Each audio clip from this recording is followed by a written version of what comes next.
Hey, everybody. Good afternoon. I was listening to a podcast recently, the Area 45 podcast that's put out by the Hoover Institute, and they're having a discussion about taxing wealth and what would be some issues with that.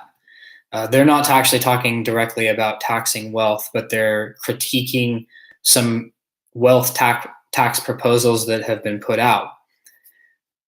And though I think these proposals are just stopgaps, and hopefully we can get something more comprehensive, which I've talked about in previous videos, taxing wealth instead of taxing income. But let's hear what they have to say about this, and I'll have a response. Struggling economically, a hard place to live. Did not acknowledge that there was a good economy out there. But the phrase that caught my attention, John, I want to get your thoughts on this, was what she said at the very end of the speech, in which she called for a, quote, a renewed commitment to social and economic justice. And what I think she's after, John, is she wants to raise taxes on wealthy people. That is probably a reasonable implication. Social and economic justice is one of those buzzwords that sounds nice and then means whatever, as in Alice in Wonderland, whatever you choose to make it mean. When I think of social, I'm all for social and economic justice, property rights, freedom of contract, rule of law. That's social and economic justice. But you have, I think you're right to think that there is another agenda, which is perfectly upfront. The direction that many of the Democratic candidates are going, and certainly that zeitgeist is all for much higher taxes. Yes, indeed. Right. So I'm just going to be reading this because I want to be really clear with my response. And so raising taxes on the wealthy, why do it? And I think most people would agree that what we want to do to generate federal revenue, we want to do it as efficiently as possible and generate as much revenue as possible without overly burdening any one family or individual or business. So wealth is total marketability, and taxation as a percentage of wealth right now heavily burdens the upper middle class wealth holders in this country. Meanwhile, there are few with hundreds or thousands of millions in wealth, and they're paying a tiny fraction in taxes as a percentage of their wealth. So in this way, and for the sake of effectiveness and equity, the richest Americans must contribute more.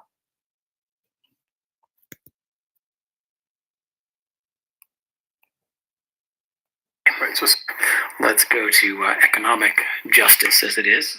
Again, we just defined what we think of the term, and there is economic justice. Remember, there is great economic justice in free market capitalism under the rule of law with all sorts of rights preserved and some reasonable regulation. There is, and one of the most important parts of economic justice is the freedom for companies to compete for your business.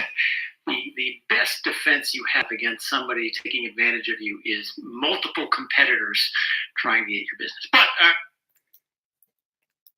so the Hoover Institute is a Stanford-based economics think tank. They work under a neoconservative outlook, largely.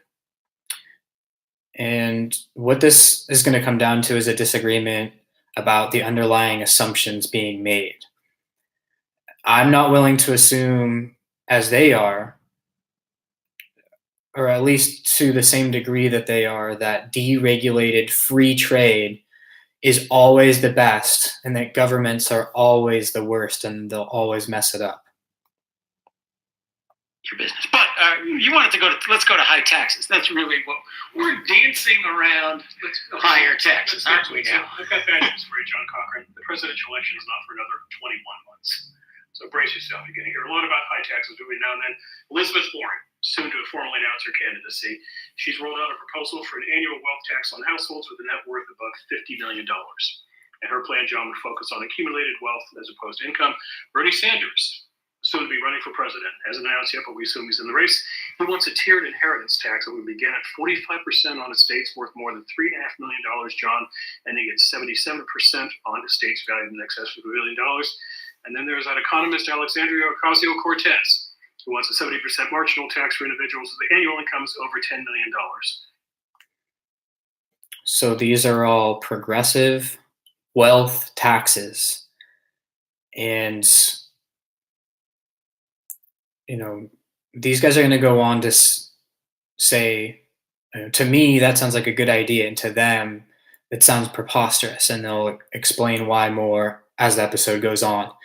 But it's really important to remember the trends and percentage of wealth paid in taxes. The upper middle class pays much, much more than the ultra rich in these terms. Dollars. So why are Democrats doing this, you ask? Well, number one, some of them just don't simply like wealth. Elizabeth Warren tweeted this on January 29th, quote, "We need structural change to get our economy and our democracy back on track, and no billionaire is going to get in my way of fighting for it." Secondly, John, they're looking at the polls. And the polls show that the American people seem to like these ideas. Politico Morning Consult did a survey. 61% of the people in its poll liked Warren's idea. Fox News did a poll, John, 70% want to tax $10 million earners. That included 54% of Republicans. Just today, a Hill Harris X poll has 74% of its respondents favoring an annual 2% tax on individuals with assets over $50 million and a 3% tax on individuals with assets in excess of $1 billion. So they seem to be playing with fire that resonates with the public. More examples of progressive taxes. And, to me, it's unusual that this is not more popular. For anyone out there who wants to pay less in taxes, you're going to support this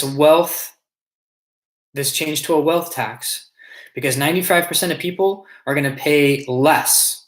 They're going to have less of a tax burden, and they're going to be able to access better federal programs. And the other 5% of people, they're going to pay more, but it's still going to be an inconsequential amount for them.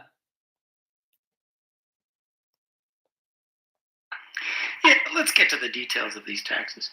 You started with the polls, and you were right. This resonates with the polls. I've also read some polls, and I don't have the numbers handy with me, but polls ask people also, how much taxes do you think the rich currently pay?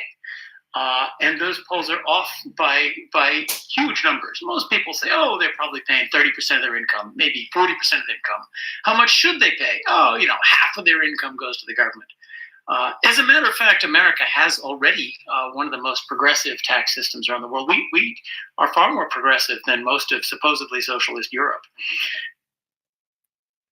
Really? I don't know about that. I think he's referring to the idea that the variance in the tax code from those who are taxed the least, which some people are not taxed at all, to the highest rates. If you're measuring the variance in that, then I guess that might be true. I don't know that that's true, but it's also important to remember that we have much greater inequality. And on top of that, we have much poorer services. We don't have the same access to services that they do in those countries.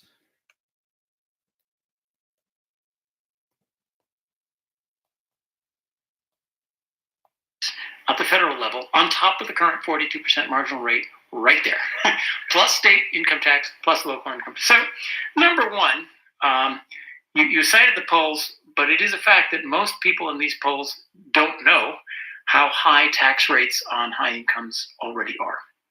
Okay. Another point, so the wealth tax and the inheritance tax, this is not a new idea. And it's kind of interesting. It used to be we need to tax the wealthy to pay for all sorts of stuff. And so it's true that some people are already paying a really high percentage of their income, and that's exactly the problem with the system that we have. That's the problem with taxing income instead of taxing wealth. The amount of burden in part is distorted because right now we have a business tax and we have an individual tax. But if we counted those together and we saw the total assets that people have, then we look at the percentage of wealth paid in taxes. It's very clear. We have some people who are paying a lot, and we have a few ultra rich that are paying tiny fractions. And the latest Elizabeth Warren's, from what I've read of it, it's that's not it. It's the guillotine for the aristocracy. We want to get rid of wealth, and even if we're just taking it from them to throw it down a rat hole, we want to take it from them. That's an interesting new approach to things. Okay. Why does the Hoover Institution and other conservatives insist on framing these wealth-based taxation proposals as a spiteful attack on the rich? Why? That view is very far off base. Our tax code is woefully inequitable and inefficient. The numbers speak for themselves. And then, the other thing, so you're throwing it down a rat hole. Would health insurance for all Americans so that they don't go bankrupt and bankrupt the system? Is that the rat hole? Is education so that we don't have, some schools that are fantastic and other schools that are terrible in this country? Is that throwing it down a rat hole? This